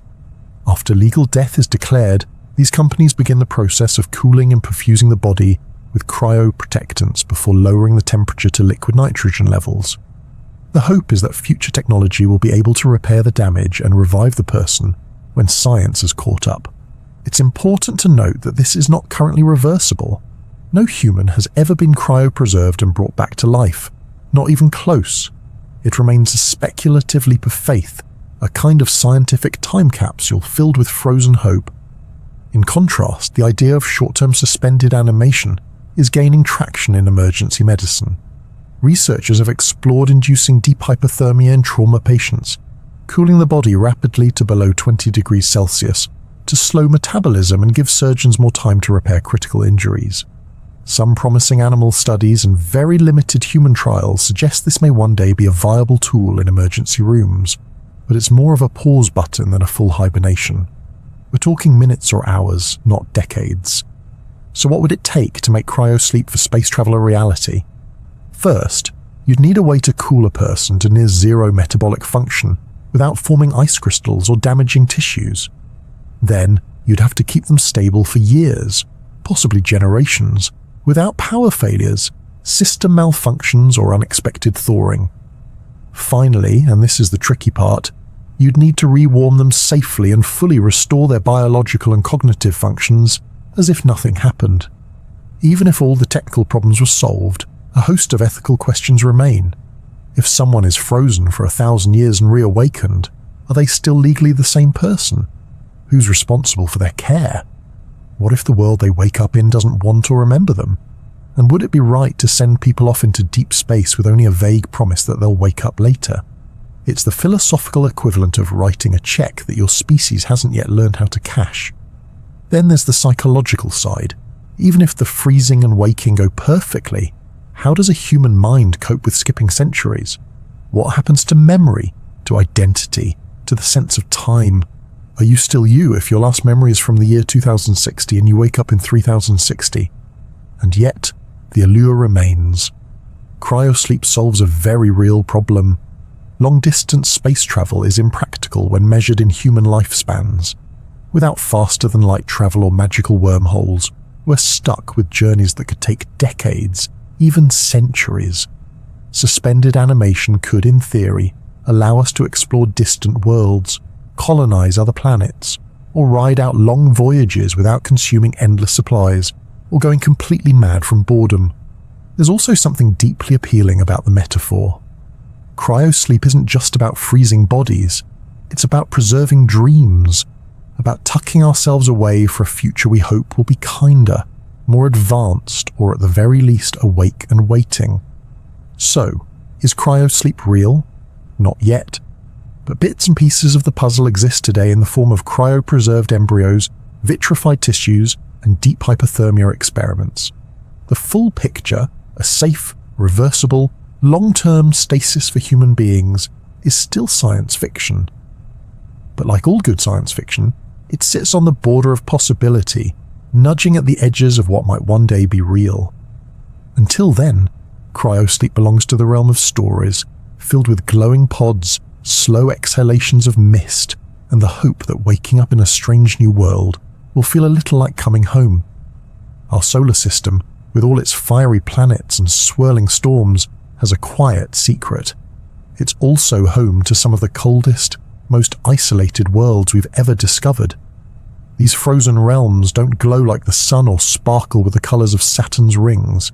Instead, they lurk in the dark, icy, silent, and oddly mysterious. And yet, within their frozen crusts and slushy oceans, there might be something astonishing. Life. Let's begin with Europa, one of Jupiter's largest moons. At first glance, Europa looks like a cue ball dipped in cracks. Its surface is a smooth white shell of ice, etched with long reddish-brown lines that snake across its surface like veins on a marble sculpture. The temperature up there is not exactly tropical. Daytime highs hover around minus 160 degrees Celsius. The surface is solid ice, brittle and ancient, and exposed to relentless radiation from Jupiter's magnetosphere. But beneath that icy shell, something fascinating is hiding. Evidence suggests that Europa has a vast global ocean underneath its frozen surface. This isn't a puddle, it's a deep, possibly saltwater ocean, containing more liquid water than all of Earth's oceans combined, and it's kept in motion not by sunlight, but by the tidal forces of Jupiter's immense gravity. As Europa orbits its parent planet, it gets stretched and squeezed, generating internal heat. That warmth might be enough to keep the ocean from freezing solid, creating a potential habitat sealed beneath kilometers of ice. Then there's Enceladus, a small moon of Saturn that punches far above its weight in scientific intrigue. It's tiny, only about 500 kilometers across, roughly the width of the state of Arizona, but it's one of the most geologically active bodies in the solar system. Its surface is gleaming white, with fractures near the South Pole that vent enormous plumes of water vapor, ice particles, and organic molecules out into space. These geysers shoot hundreds of kilometers above the surface, forming a misty halo that feeds Saturn's E-ring. The temperature on Enceladus isn't exactly swimsuit weather either. The average surface temperature is around minus 200 degrees Celsius. But just like Europa, it's believed to have a subsurface ocean kept liquid by tidal flexing. And those plumes we've seen? They likely originate from that underground sea, meaning we've already sampled a little of what's hiding beneath. Cassini, the NASA spacecraft that orbited Saturn for over a decade, actually flew through the plumes and detected signs of organic chemistry, carbon-based molecules that form the foundation of life as we know it. Even farther out lies Pluto, the former 9th planet and current king of the Kuiper Belt. At a distance of nearly 6 billion kilometers from the Sun, Pluto receives less sunlight than a candle in a cave. Surface temperatures plunge to around minus 230 degrees Celsius, colder than anything else we've discussed so far. And yet, when the New Horizons spacecraft flew past Pluto in 2015, the little world surprised us. It wasn't just a frozen rock. It had mountains made of water ice, plains of nitrogen snow, glaciers, and even what looked like a giant heart-shaped region named Tombor Regio. The images showed a complex surface shaped by ongoing geologic activity, including possible cryovolcanism, eruptions of ice and slush rather than lava. Some scientists believe there could still be pockets of liquid beneath Pluto's crust, slowly freezing but perhaps not entirely solid just yet. The idea that these frozen moons and dwarf planets could harbour life beneath their surfaces might seem counterintuitive. After all, when we imagine life, we tend to think of warm, sunny environments, rainforests, coral reefs, and bubbling hot springs. But life on Earth has proven to be surprisingly adaptable. Microbes have been found thriving in the deep ocean, miles below the surface, where sunlight never reaches and pressure is crushing. Other extremophiles live in the ice of Antarctica, in acidic lakes, and inside nuclear reactors. Life, it seems, is more flexible than we once believed. On Europa and Enceladus, the combination of liquid water, heat, and organic molecules creates a tantalizing possibility. If hydrothermal vents exist on their ocean floors, like the ones found on Earth's seafloor, they could provide energy and nutrients, supporting entire ecosystems. On Earth, hydrothermal vents host vibrant communities of tube worms, crabs, and bacteria, all sustained by chemosynthesis, life powered not by sunlight but by chemical reactions with minerals. Could something similar exist on another world? We don't know, not yet. But missions are in the works. NASA's Europa Clipper, set to launch in the 2020s, will orbit Jupiter and perform dozens of close flybys of Europa. It will carry instruments to map the surface, analyze the ice, and look for signs of habitability. Meanwhile, proposals for future missions to Enceladus are on the drawing board, perhaps even ones that could land and scoop up material from the geysers themselves. Pluto, being so far away and with such thin atmospheres and lower energy levels, might be less likely to support life. But it still teaches us something important, that cold worlds can be dynamic. They can change, evolve, and surprise us. They are not frozen tombstones drifting through space, but complex systems full of mystery and motion. The lesson here is simple but profound. Cold doesn't mean dead. The absence of surface warmth doesn't automatically rule out the presence of life. In fact, some of the best candidates for extraterrestrial life in our solar system are not the scorched rocks near the sun or the red deserts of Mars, but these distant, icy spheres, sheltered, secretive, and quietly alive beneath their frosty skins. What's more, these environments might be more common than Earth-like ones. Icy moons and dwarf planets are found throughout our solar system, and probably beyond it too.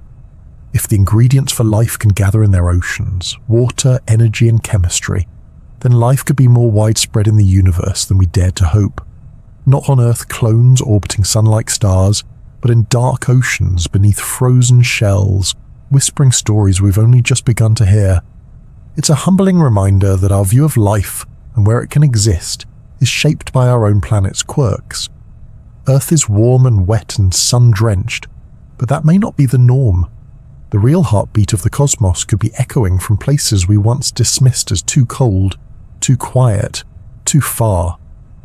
So the next time you look at an icy moon or a frosty dwarf planet in a photograph from some distant probe, try to see it not just as a lump of frozen rock, but as a hidden world, one that might hold not just secrets, but something breathing, moving, even evolving in the darkest, coldest corners of the solar system. If you've been drifting along in this chilly tour of the universe, you may have come across the term cold, dark matter. It sounds appropriately mysterious and dramatic, like something whispered by astronomers over mugs of black coffee at 2 a.m., and it shows up all over cosmology textbooks, scientific papers, and even science fiction. But while the name suggests a shadowy substance locked in a state of deep freeze, the reality is both more abstract and more fascinating. Let's start with the dark part. Dark matter isn't dark in the way a shadow is dark or a cave is dark. It's dark because it doesn't emit, absorb, or reflect light. In fact, it doesn't interact with electromagnetic radiation at all.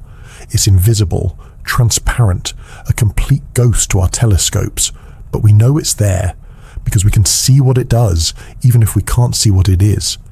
Galaxies rotate in a way that suggests there's far more mass present than we can account for, with stars, gas, dust, and planets.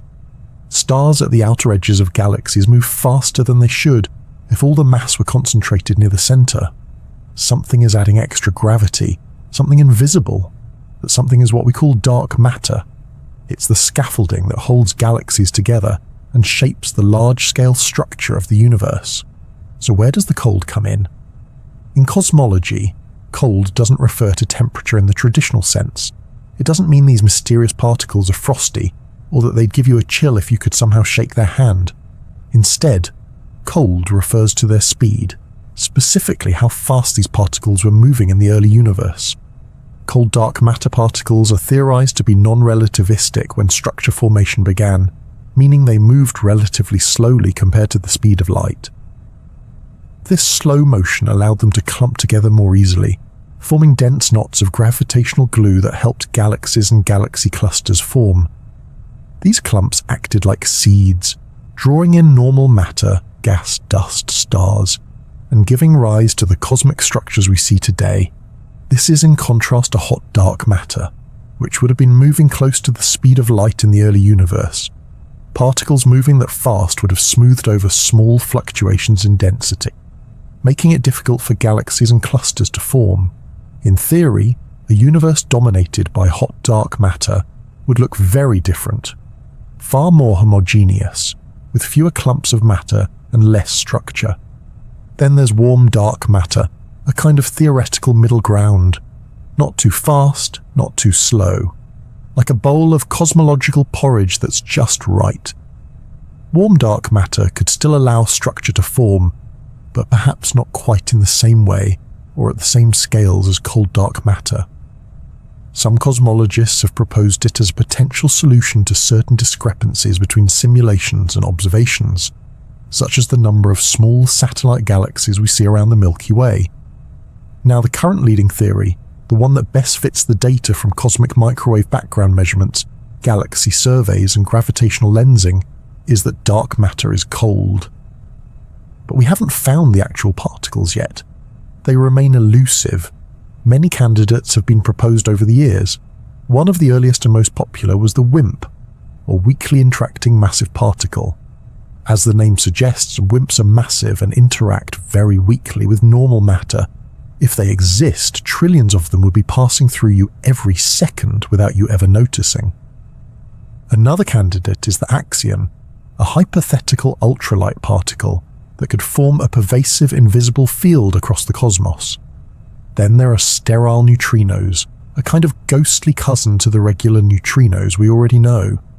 Each of these possibilities fits slightly different models of dark matter behavior, some colder, some warmer. Despite decades of effort, we still haven't detected dark matter directly. Scientists have built underground detectors shielded from cosmic rays, hoping to catch a single interaction between a dark matter particle and a normal atom. So far, those detectors have been eerily quiet. Space telescopes and particle colliders like the Large Hadron Collider have also joined the search, hunting for indirect clues. Still, the mystery remains. What we do know is that dark matter makes up about 27% of the universe's total mass energy content. That's over 5 times more than the ordinary matter we're made of.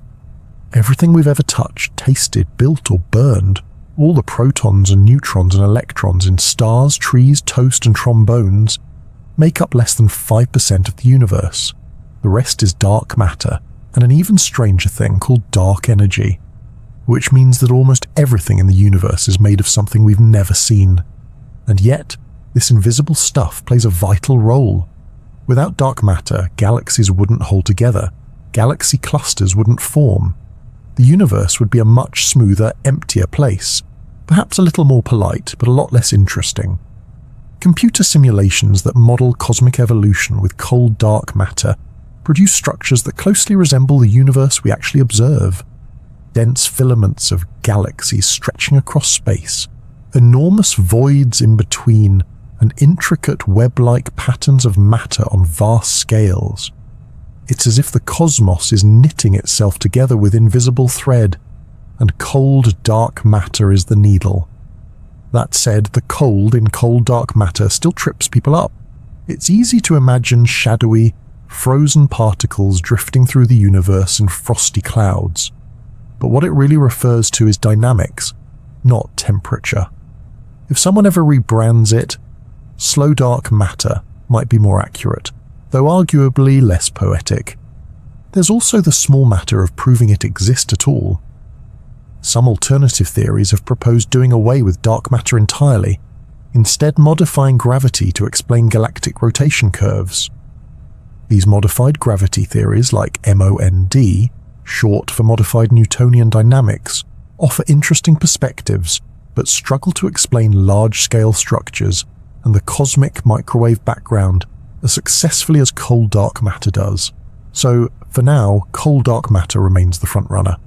Not because it's easy to find or elegant to explain, but because it works, mathematically, observationally, and cosmologically. It's the invisible scaffolding upon which the entire visible universe is built. The unseen architecture that lets stars orbit their galaxies and galaxies dance across the void. It's humbling, really. The universe we see, the beautiful, brilliant part with stars and planets and comets and cats, is just a faint glow riding on top of something vast and unknown. Cold dark matter isn't just about temperature or even mass. It's about the parts of reality we've yet to grasp. The silent majority of the cosmos, voting in gravity's great election, holding everything together from behind the scenes. So the next time you look up at the stars, consider the invisible hand shaping their patterns. It may be cold, it may be dark. But without it, the universe would have no structure at all. If the universe had a bedtime story, this would be it. Not with a bang, but with a slow, steady sigh. Not fire and brimstone, but darkness and cold. This isn't the dramatic, meteor-filled, cinematic ending people often imagine. No exploding stars lighting up the sky one final time. No dramatic countdowns or ancient prophecies fulfilled. Just a gentle fading into stillness. The end, when it comes, may arrive as nothing more than a whisper. This theoretical finale is called the heat death of the universe, and despite its name, it has very little to do with heat as we experience it. It's not an inferno. It's actually the ultimate cold. A cosmic quietude where everything that could happen already has, and all that remains is a slow, unfurling stillness. To understand how we get there, we have to start with thermodynamics, specifically the second law. This rule, which governs how energy moves and transforms, tells us that entropy, or disorder, always increases in a closed system. Left to its own devices, the universe tends to spread out its energy evenly, like sugar dissolving into tea. Over time, differences in energy even out. Hot things cool, organized things decay. Complexity gives way to simplicity. That's entropy's way. Right now, the universe still has lots of interesting things going on. Stars are burning, galaxies are colliding, black holes are munching on the occasional unlucky gas cloud. There's light, warmth, motion, and imbalance, just the way entropy likes to play. But this won't last forever. Fast forward a few trillion years. First, the stars go. Big stars burn out quickly. Smaller ones, like red dwarfs, can last for trillions of years, but even their fuel eventually runs out. When a star dies, it leaves behind a white dwarf, a neutron star, or a black hole. Over immense spans of time, even white dwarfs, those glowing embers of former stars, will cool and fade into black dwarfs, radiating no light or heat. The galaxies themselves will grow dim, with no new stars forming and old stars winking out. The night sky will slowly lose its sparkle. The cosmos will become a quieter, darker place. Black holes, once thought to be eternal, are not immune to this process. Thanks to a prediction by Stephen Hawking, we now believe black holes slowly lose mass through a process called Hawking radiation. They emit tiny amounts of energy over time, shrinking ever so slightly with each passing eon. This evaporation is extraordinarily slow, but given enough time, vastly more time than the age of the universe so far, even the largest black holes will fizzle out and vanish into the quantum mist. What's left? Not much. Some particles, some lonely photons, a smattering of neutrons and protons drifting through space. The universe, by then, will be unimaginably vast and mostly empty. The temperature will approach absolute zero, hovering infinitesimally above it. At that point, no new stars will ignite, no structures will form, and no work will be done. Every gradient, every imbalance that once drove activity will be gone. This is heat death. Not a sudden collapse or catastrophic event, but a state of maximum entropy. Everything evenly distributed, no usable energy left to fuel change. The universe, still expanding, now contains nothing but a sparse soup of cold particles and faded radiation. It's a strange name, really. Heat death sounds like it should be fiery and final, but it's more like the dimming of a candle that was never relit. In thermodynamic terms, it's the point at which the universe reaches thermodynamic equilibrium, where every region has the same energy and no heat can flow from one place to another. Without those differences, nothing interesting can happen. No chemistry, no physics, no life, just silence. Of course, this scenario plays out on a timeline that is almost beyond comprehension. The death of stars takes trillions of years. The evaporation of black holes takes even longer, something like 1 Google years for the largest ones. That's a 1 followed by 100 zeros, a number so vast it barely fits inside a human imagination. If the universe were a person, it would have more than enough time to take a nap, wake up, read every book ever written, solve every crossword puzzle, and still have time left over to stare out the window for a few 100 billion years. It's also worth noting that heat death is just one possible ending. Some theories propose a big crunch, where gravity reverses the expansion and the universe collapses back in on itself.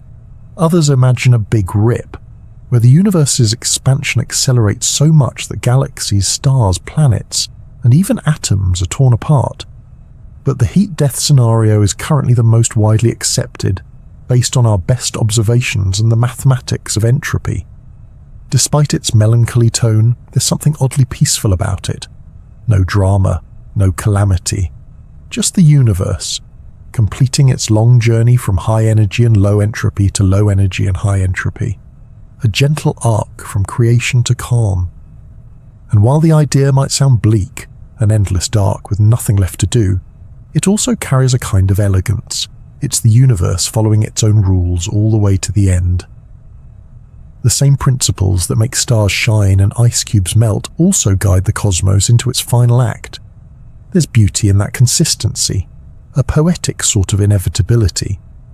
Some physicists speculate that even this isn't truly the end, that in the deepest voids, quantum fluctuations might spark new universes, tiny bubbles of energy popping into existence, each with its own laws of physics, its own Big Bang, its own future. Perhaps our universe is just one in an endless series, a note in a melody that never stops playing. But that's speculation. For now, what we can say is that the universe seems to be headed toward quiet, toward stillness, not with a dramatic curtain call, but with a slow, cold fade into memory. And in that final stillness, in the cosmic hush that follows eons of light and motion, the story ends, not with a fiery apocalypse, but with a frozen whisper, a sigh of entropy echoing softly across an empty stage, the last breath of a universe that once burned with stars. If there's one thing scientists love, it's pushing limits. Whether it's smashing particles together at nearly the speed of light or staring at galaxies billions of light years away, there's a special kind of joy in chasing the extremes. But perhaps no pursuit is more quietly heroic or more bizarre than the effort to create the coldest temperatures in the universe. Not by stepping into deep space or visiting the Boomerang Nebula, but by dialing down the heat inside carefully engineered laboratories right here on Earth. This is not your standard freezer operation. We're not talking about a walk-in fridge for storing ice cream or the cold snap of a Siberian winter. These experiments involve bringing matter to within a fraction of a billionth of a degree above absolute zero. That's 0 Kelvin, or minus 273.15 degrees Celsius, a temperature so low it's hard to even imagine what cold means anymore. It's not just about still air or frozen toes, it's about atoms that barely twitch, it's about approaching the edge of motion itself. At the Massachusetts Institute of Technology, researchers have achieved temperatures as low as 500 picokelvin. That's 500 trillionths of a degree above absolute zero. In a 2010 experiment, they used a combination of laser cooling and magnetic fields to chill a gas of sodium-potassium molecules to these absurdly low temperatures.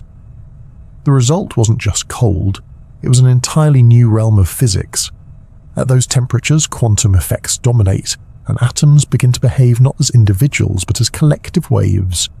To reach this level of chill, scientists begin by cooling atoms with laser beams that are carefully tuned to the motion of the atoms themselves. The atoms absorb photons from the lasers, each one giving a tiny nudge in the opposite direction of motion, like a gentle hand slowing a rolling marble. Once the atoms are slowed down enough, they're trapped in magnetic or optical fields and further cooled using evaporative techniques, essentially letting the hottest atoms escape so the average energy drops. But laser cooling is just the opening act. To go even further, scientists must stack techniques like a delicate house of cards. Each layer, optical molasses, magnetic traps, forced evaporation, brings them a tiny step closer to that impossible goal: absolute zero. One of the strangest and most fascinating outcomes of these experiments is the creation of a Bose-Einstein condensate. First predicted by Albert Einstein and Satyendra Nath Bose in the early 20th century, this state of matter wasn't observed until 1995. When a group of atoms is cooled to just above absolute zero, they begin to overlap in their quantum states, behaving like a single, unified wave. It's as if they lose their individual identities and form one superatom. In this state, matter stops acting like particles and starts acting like something entirely new, almost liquid, almost light, and yet neither. The National Institute of Standards and Technology and the University of Colorado Boulder have been major players in this field as well. Their researchers have used ultra-cold atoms to explore fundamental questions about time, gravity, and the limits of quantum mechanics. Using atom interferometers, devices that measure the interference patterns of matter waves, they've studied how ultra-cold atoms respond to minute changes in gravitational fields or electromagnetic forces. And then there's NASA's Cold Atom Laboratory, which takes the pursuit of cold to an entirely new environment: space. In 2018, NASA launched this facility to the International Space Station with the goal of studying ultra-cold atoms in microgravity. On Earth, gravity eventually pulls atoms down, limiting how long they can be studied in free fall. But in space, those limitations vanish. Scientists can observe the behavior of Bose-Einstein condensates for much longer periods, watching how they evolve, drift, and interfere without the tug of Earth's pull. By eliminating gravitational constraints, the Cold Atom Laboratory opens up new avenues for studying fundamental physics. One area of interest is testing the equivalence principle, the idea that all objects fall the same way in a gravitational field, regardless of their mass or composition.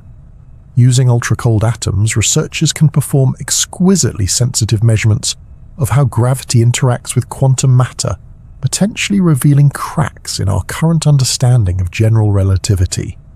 At CERN, the European Organization for Nuclear Research, most of the fame goes to high-energy experiments like those performed in the Large Hadron Collider. But CERN also dabbles in the cold. In particular, the antiproton decelerator uses magnetic fields and cryogenic cooling to slow down and trap antimatter, specifically antihydrogen. Studying how antimatter behaves compared to regular matter could shed light on why the universe is dominated by matter at all, despite theories suggesting the Big Bang should have produced both in equal amounts. Trapping antimatter requires extremely low temperatures, not just to slow the particles but to prevent them from touching matter and annihilating. These experiments are delicate, precise, and filled with drama, like keeping a tiny invisible snowflake intact in the middle of a bonfire. All of these efforts, whether in earthbound labs or aboard orbiting stations, point toward one goal: understanding how nature works when all the usual noise is stripped away. Heat, after all, is just motion. It's energy buzzing around, particles colliding, atoms bouncing. When you remove that motion, you remove the distraction. What remains is a universe reduced to its most fundamental behaviors. What do we learn in that silence? We learn how particles communicate, how time can stretch and bend in quantum systems, how superconductors carry current with zero resistance, how information might be stored and transferred in quantum computers. We begin to glimpse the rules behind the rules, the soft hum beneath the clatter of the everyday world. The coldest experiments ever performed are not just scientific stunts, they are windows into the structure of reality. They reveal the invisible framework that supports all matter, all energy, all interaction. At room temperature, the universe is noisy, energetic, and chaotic. But near absolute zero, it becomes contemplative, revealing patterns that are otherwise drowned out by thermal chatter. And there's a kind of poetry in that. In the silence of near zero, atoms form unison, like a choir whispering in perfect harmony. Forces that seem disconnected become synchronized. Structures that look chaotic resolve into clarity.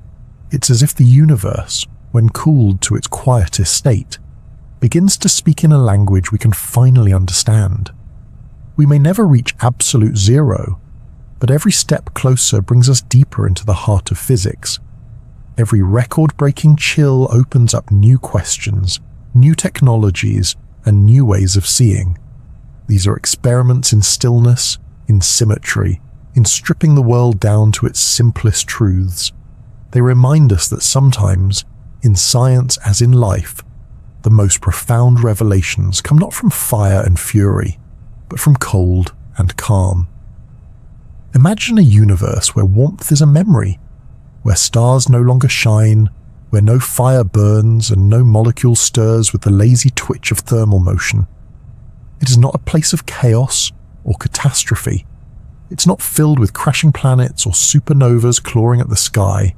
No, this universe is calm, utterly, infinitely calm.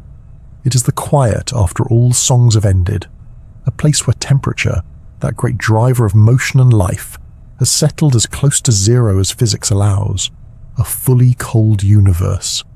What would it feel like, this place? Not in the human sense of feeling, of course.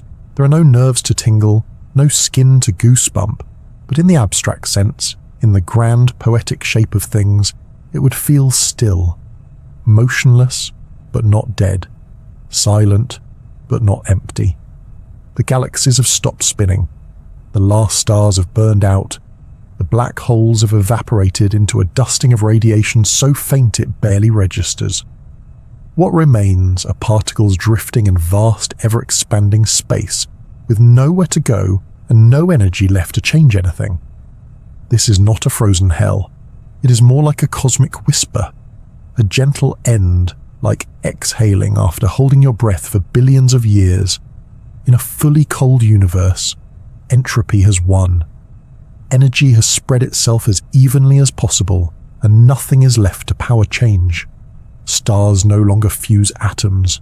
Planets, if they still exist at all, are dark and lifeless. Molecules no longer bump and bounce with heat. The background temperature of the universe has cooled to nearly absolute zero, minus 273.15 degrees Celsius. Only the faintest trace of heat remains, the echo of what once was. Could life adapt to this? Could something survive here, in this pure stillness? Life, at least as we understand it, is powered by contrast. Warm versus cold, high energy versus low, chemical reactions that drive metabolism and movement. Every living thing on Earth thrives in imbalance. Plants feed on photons from a hot star. Animals feed on plants or on each other, shuffling energy around like a cosmic relay race. Life is a tightrope walk of energy exchange. In a universe where temperature gradients no longer exist, where everything is the same everywhere, there is no flow, and with no flow there is no work. Without work, no metabolism, no thought, no life. Even if a life form could somehow insulate itself perfectly and store energy for trillions of years, it would eventually spend that energy. Then it would join the great stillness. Of course, speculative thinkers have imagined exotic forms of life that might arise in the far future, beings that flicker into consciousness once every quadrillion years, powered by fleeting bursts of quantum fluctuation, living lives as brief as soap bubbles. But these are musings of science fiction, dreams whispered at the edge of physics. In practice, life seems intimately tied to warmth, to energy, to the dance of particles in motion. And yet, the idea of a universe without warmth is not entirely bleak. There is a strange elegance in the image, a cosmos that has lived a full, fiery life and now rests in perfect equilibrium. It is not mourning, it is resting. All the battles have been fought, the stars have told their stories, the galaxies have pirouetted across the void, And now, like dancers after a performance, the universe lets the curtain fall. There's a kind of peace in that. No rush, no noise, just vast, cold space, humming ever so gently with the memory of light. We often associate cold with discomfort. Frostbitten fingers, long nights, silent streets. But taken to its cosmic extreme, cold becomes something else. It becomes a stage where the deepest truths of the universe can be seen clearly, where heat and light no longer cloud our view, a place where matter becomes minimal and what remains is pure geometry, pure structure, pure time. It is here that the poetry of physics becomes most profound. In this frozen quiet, we can ask questions without expecting answers. What is the shape of a universe that no longer changes? What does time mean when nothing moves? When there is no heat, no clocks ticking, no atoms vibrating? What becomes of duration? These are not just scientific questions, they're philosophical. They nudge at the limits of understanding, the edges of consciousness. When you think about the cold end of the universe, you're not just thinking about temperature, you're contemplating the nature of existence itself, what it means to be when the last flickers of doing have gone out. And still, even in that silence, there is beauty. The symmetry of space stretched across unimaginable distances, the quiet dignity of particles content to drift, the persistence of gravity, holding on until the very end. There is something deeply moving about a universe that doesn't rage against the dying of the light, but simply allows itself to cool and rest. It's a reminder that not all endings are violent. Some come slowly, like winter settling in, not with a roar, but with a hush. The cosmos doesn't rage. It drifts, frozen and eternal. And yet, even as we imagine this final chapter, we're still here, warm, awake, breathing in a sliver of time when stars still shine and molecules still hum with life. Our tiny planet is perched in a very special moment, a moment when warmth still flows and energy still dances. That in itself is worth appreciating. In the grand arc of cosmic time, our warm, glowing now is brief, precious, and extraordinary. Perhaps that's the most meaningful takeaway from imagining a cold universe. It reminds us how rare warmth really is, how fragile, how beautiful, how worth cherishing. Because one day, if the theories hold true, warmth will fade. And when it does, the universe will close its eyes, not in sorrow, but in peace. Until then, let the stars burn brightly, let galaxies twirl, let particles collide and people dream.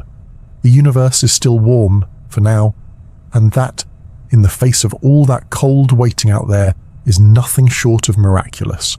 The coldest places in the universe are not cruel or chaotic. They do not snap or burn or roar.